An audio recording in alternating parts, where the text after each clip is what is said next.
And we have simultaneous translation going on, so that means that just as a reminder, you can go to the bottom and set your language. Is that correct?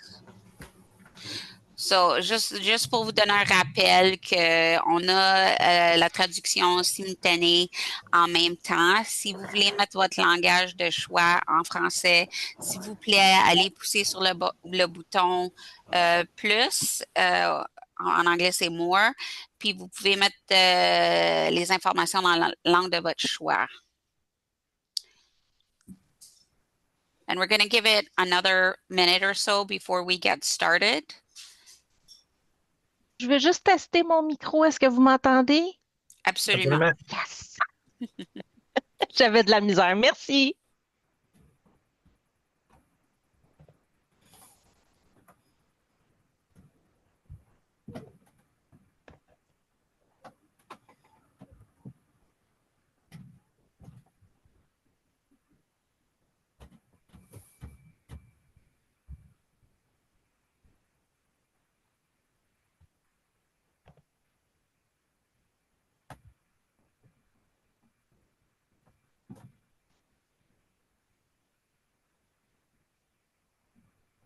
Hey, Sean, it's Cookie.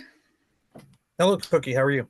Hi, Cookie. Well, just wanted you to know that we are recording the first part of the. Yeah, I was here. Okay, perfect. That's all good. I'm just. Is this in regards, like this meeting, in regards to? I was on vacation, and is it on regards to the layoffs that happened on Thursday and Friday of last week for the terms? Is that that's the impetus for the start of this? Yes.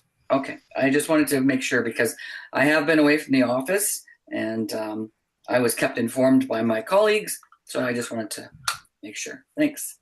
Lucky you, Cookie. Yeah, really.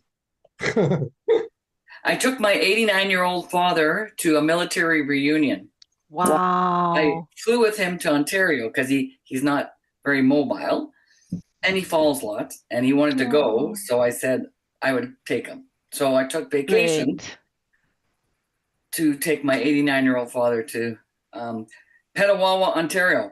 And it was funny because I'm separated and I've been separated for the last 3 years. But Monday, May 26th, I would have been married 46 years in the little church in Petawawa. So my sister-in-law goes, "You want to go see?" I said, "No, I don't want to see the church. No, I'm good." So it was kind of funny. So I'm gonna get started. Just as a reminder, it is about 6 minutes after the hour. We are recording the beginning of the session.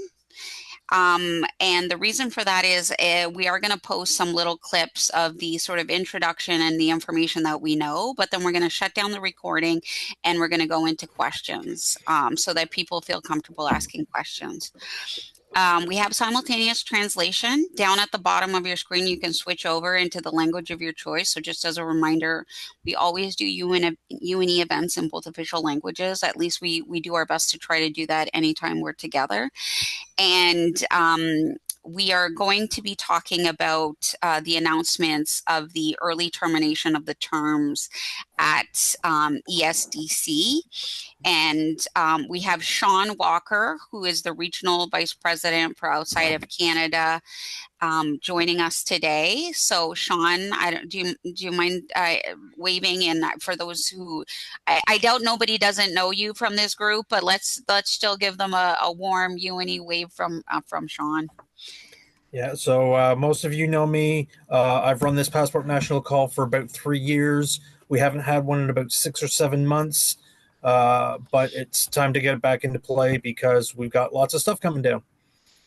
Wonderful. Thank you, Sean. We also have the Executive National Vice President, Haley Millington, joining us. Haley, do you want to pop in and just say hello to everyone? Hello, good afternoon, everyone.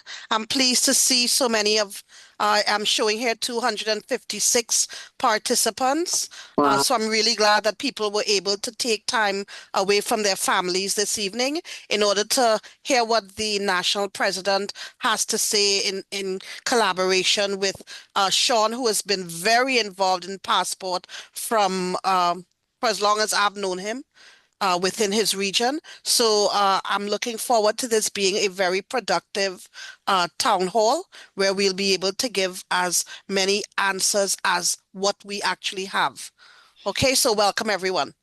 Thank you, Haley. And not not lastly, but finally, I'll also introduce Douglas Hill, who is the Director for Labor Relations at UNE. So if you don't mind popping on just so everybody can see you, Doug, that would be great. Hi, folks. My name is Douglas Hill. I'm the Director for Member Representation, Labor Relations with UNE. I started November of 2024. I've been here just over 6 months.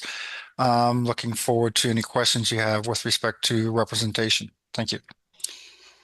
And thank you for that, Doug. So I think where I'd like to start is that I was called into a meeting last Wednesday at 11:30, very little advance notice that the employer was calling me into a meeting to give me an update. Oftentimes when the employer wants to update me when it relates to terminations or WFA, there's not a lot of notice that occurs prior to the meeting. And oftentimes the meeting is not very specific as to what details I'm going to be provided. I was joined by the lead for ESDC's HR, but also several of the leadership of ESDC across Canada, the regional directors that provided us some information about what was about to occur. And they later that day had meetings with regional representatives across the country with the members that represent UNE members on local union management committees or regional union management committees. What I was told in that meeting began with the fact that there would be 800 term employees across Canada that would have a letter of early termination to their terms which requires a 30-day notice. And 30 days, the clock with them wanting the last day for those employees to be in the office being June 27th meant that those employees had to be notified by 30 days prior to June 27th. And of course, my first thought was that we were already on a Wednesday when the meeting occurred. And I wanted to know if the news would be provided that Wednesday or Thursday. And if that was the case, that we do it as early as possible because and this is just well known that you do not provide termination letters on a Friday to people because that does not give them the opportunity to still be in the office to ask questions. And so they said that as much as possible, they would be providing notice to the individuals specifically that were in the office that they could notify because they were still active in the office. I'll go into a bit of the timeline of what I've learned since that occurred. But Sean, was there anything you wanted to add before I go into the additional information? And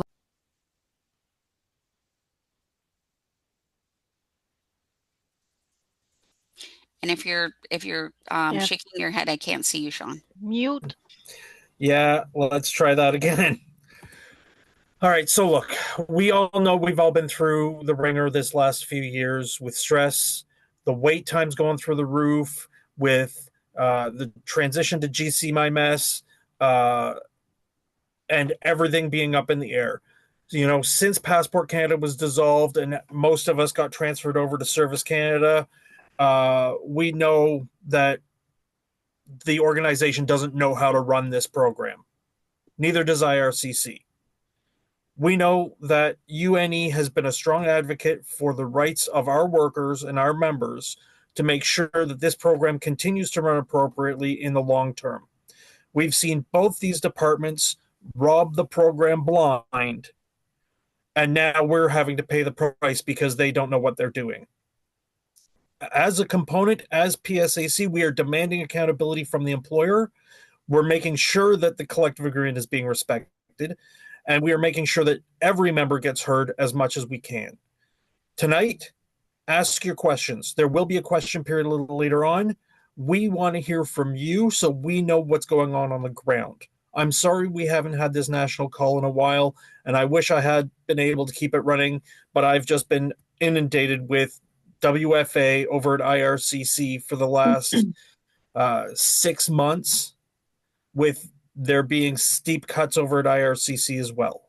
So please, we are recording for the first little bit. When question period comes up, we will stop the recording and we will be able to speak very candidly at that point. Thank you for adding that, Sean. I think obviously my first concern in that conversation with the employer was the members and how notification was going to be provided and what services were going to be available. Of course, the employer always talks about EAP, which, you know, I was very candid with the employer that the members are a bit sick of hearing about go to EAP. And you know, I said they need on the ground services in terms of, I will let you know when I'm going to stop the recording, Josh, so don't worry about that. So I said, you know, stop telling our members to go to EAP. This is a very stressful time.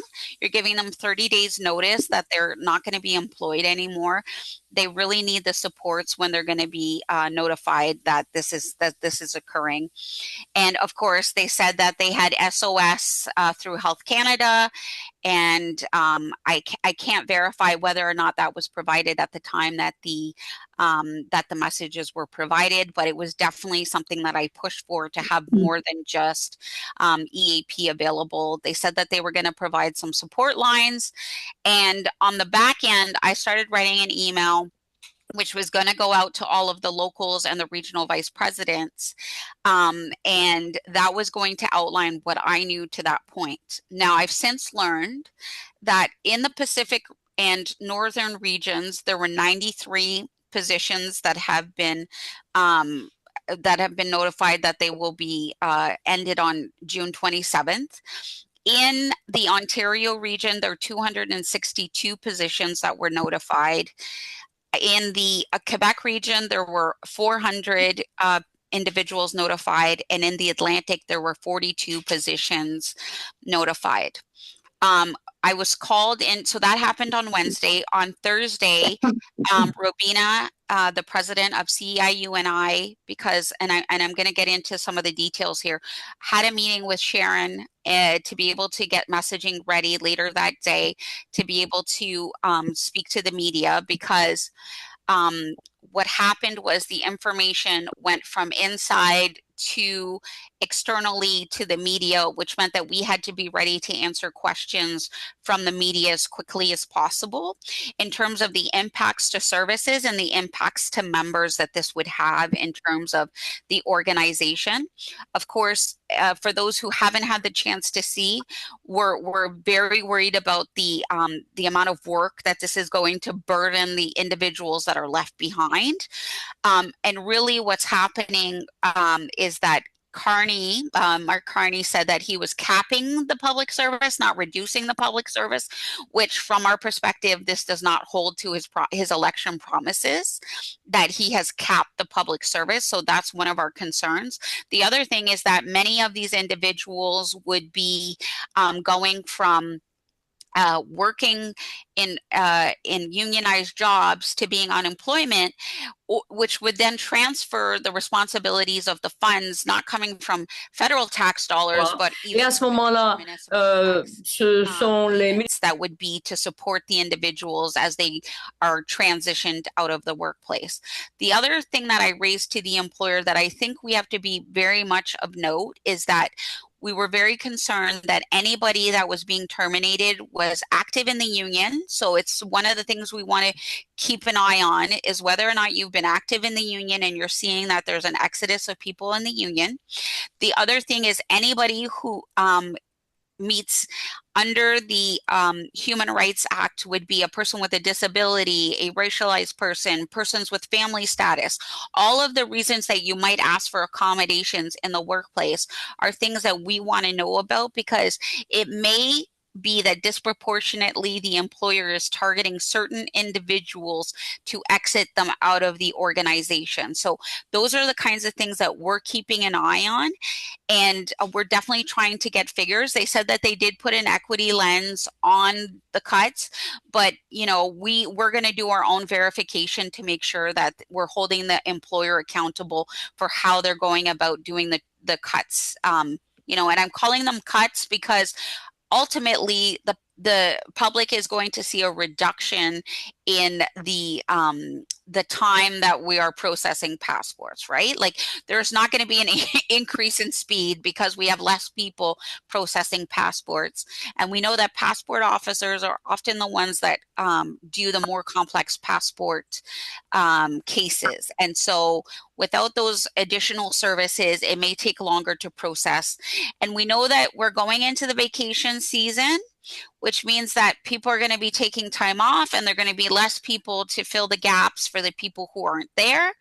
And then the fall comes and we roll into a busier season in the passport area. So those are some of the things that I wanted to touch on before we stop the recording. Is there anything, Sean or Haley or Doug, want to touch on before we go into the not recorded portion of the conversation? I'm sorry, you're going to have to jump in because I can't see everybody on the screen all at once. There's that many participants. Not from my end, Alicia. Not from my end. Thank you. Sean, did you have anything? I'll always take a time. We have seen this employer time and time again refuse to meet with us, cancel union management consultation committees at every level, local, regional, national. Those of us who have sat around that table, we've heard at local levels, oh, you've got to take this to regional, and you take it to regional, oh, it's got to go to national. And then national starts playing this game of, oh, we never heard about that. Oh, well, you have to pass that at regional, or it's got to be passed at the local, or this employer has played games. I'm sick of this employer playing games. I'm sorry, I get a little heated, but this is extremely frustrating, especially when we watch good people walked out the door because the employer has mismanaged their operation. During 2022, they were so proud of themselves for hiring 900 bodies, but they couldn't tell us where they were. They couldn't tell us what departments, what offices, what jobs they were doing anywhere. And then we turn around and they open hubs. They opened a hub in Halifax. They opened a hub in Montreal. They opened a hub not in Montreal, in Quebec. They opened a hub out in Surrey. They had 3 buildings at one point in Surrey. They never disclosed they were opening all these hubs to IRCC, who's responsible for the dollars and cents of the program. They refused to tell either UNE, CEIU, PSAC, or IRCC who's paid on the Passport Revolving Fund. We know for a fact that there are members of staff that are paid on the Passport Revolving Fund who do zero passport work. That's right. All of these hubs are paid out of the Passport Revolving Fund. So they would rather spend money filling the pockets of real estate moguls than paying staff properly to do the job we need them to do. We know this. The national president and I have submitted requests for access to information for the Passport Revolving Fund status, where the money goes, and we've been sidelined and stonewalled the whole way. It's been over 8 months since we put in those requests, and we still don't have an answer. Neither of these departments has spent this money properly.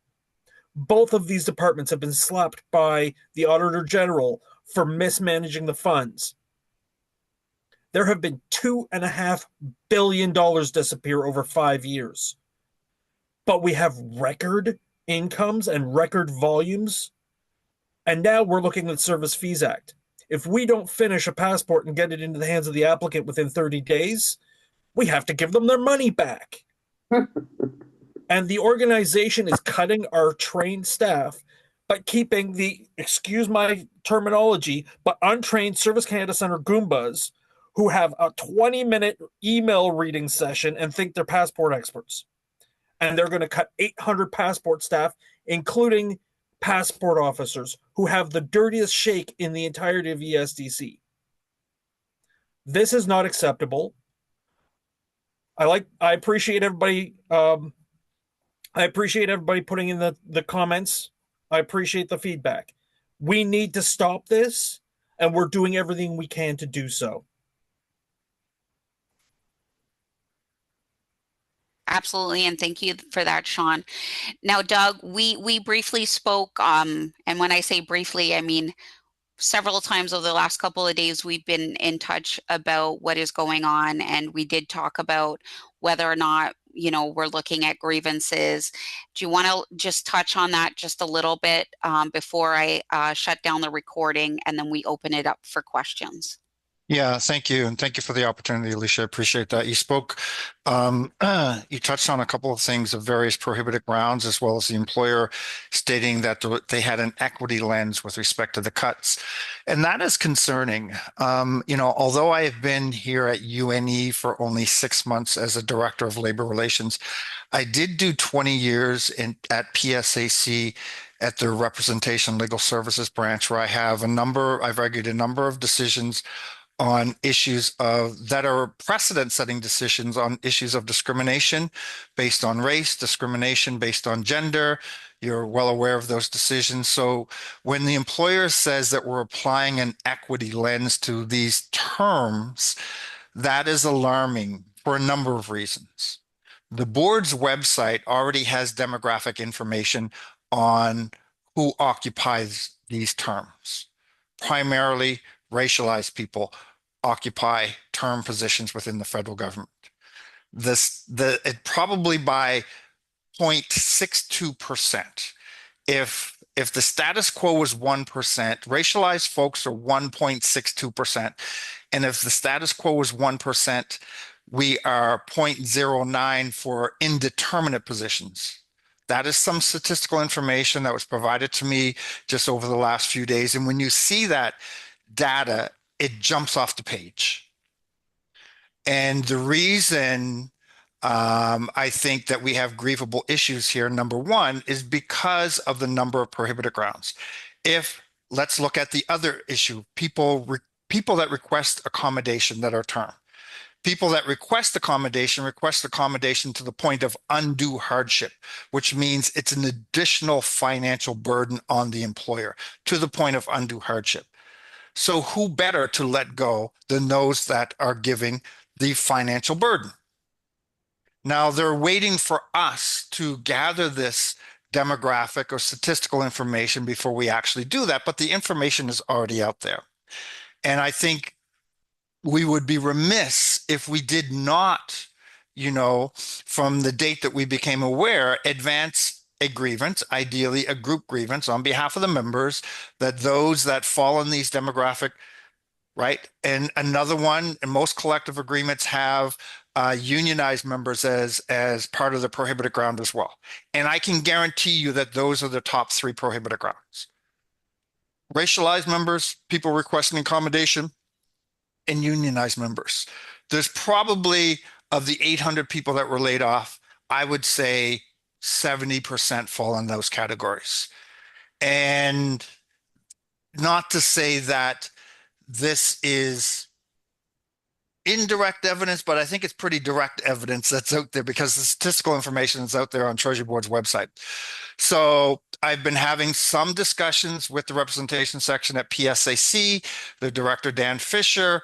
I've talked to Alicia about it. We've talked to Sharon DeSouza about it. And I think it's UNE's obligation to file these grievances on region across the region. And I think it's our obligation to do that on behalf of our members. Unfortunately, we talk about term positions and corrective action. The only corrective action is that the adjudicators do not have the authority to make you indeterminate. They can only reinstate you to the remainder of your term. And that is being made whole. But the other aspect of it is the damages under the Canadian Human Rights Act, under reckless and willful behavior, as well as pain and suffering. Although it's capped at $40,000, but I think it's worthy of doing this as an exercise to push, not as an exercise, it's something that's necessary to push back against the government. Aside from this announcement, in my 6 months here at UNE, and I've talked to Alicia about this on a regular basis, that there is a pattern of people leading up to the election. This could have been a lot worse if we had a change in to the Conservatives. I do believe that. But we have a Liberal government, and leading up to the election, people were tightening their belts. And although I don't like this term, I use it quite often. The low-hanging fruit that are let go are people that are rejected on probation, people that are rejected on probation, terminated, not accommodated. There's a pattern, and we've talked about this, and it's in our face. And we're dealing with some individual live issues.